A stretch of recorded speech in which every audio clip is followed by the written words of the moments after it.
Dear Venerables, I have heard you say that reflecting on death and impermanence should lead to dissatisfaction and despair, and I can't help but disagree.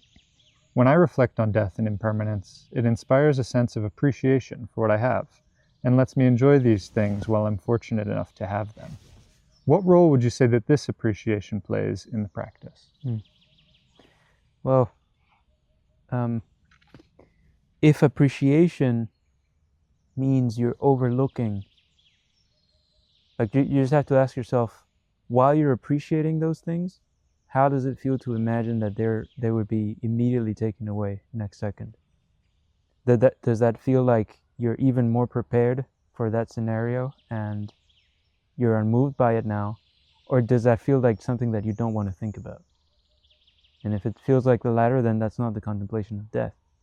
So yeah, the contemplation of death would lead to joy and burdenlessness to the degree that you have given up attachments, to the degree that even the things that are pleasant, you don't depend on them anymore. You don't expect them to last.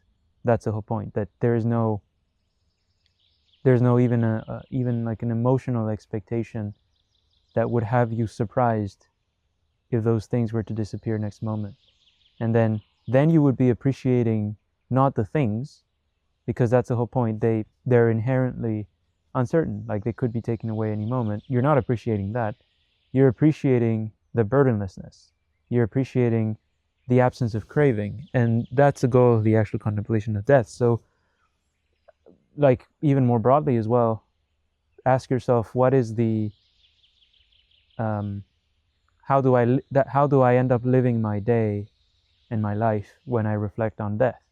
Because the actual reflection on death, it should naturally lead to renunciation, to giving up of desires, because it becomes absolutely undeniable how pointless all those things are. It doesn't give you more, it doesn't like increase their significance. And just imagine you were having the most, you go to a party and then you know in advance that you're going to be forced to go out at the worst possible moment.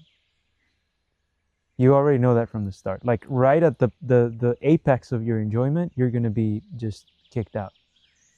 And then it's like you would think twice to actually go there, because you would realize even the enjoyment that you could factually get is completely flattened out, becomes completely worthless when it stops seeming like you're in control of it.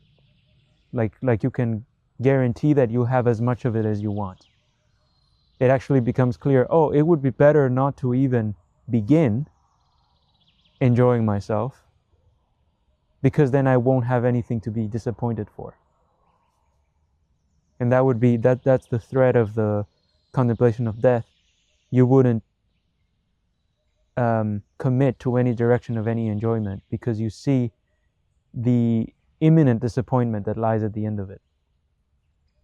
And then you realize, oh, actually that place of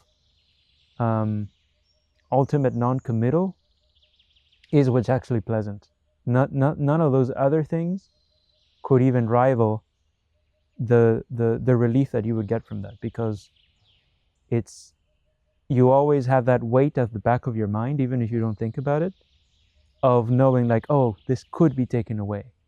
And you might be taking steps to protect it, steps that work, but that need to take steps to protect it is already unpleasant. Like when example I gave before, when you have a car, and then as good as that car might be, you have it at as secure as you might live in a safe country or whatever, but you feel this sense of like, I need to protect it somehow. I need to put an alarm on it. I need to make sure that it's not going to get scratched. And all of those activities that you need to exert in order to protect the things that you enjoy, even if they're experiences, even if they're people, not just material possessions, that effort is inherently stressful. And so the recognition of death should lead you to see the fallacy of any setup of that kind.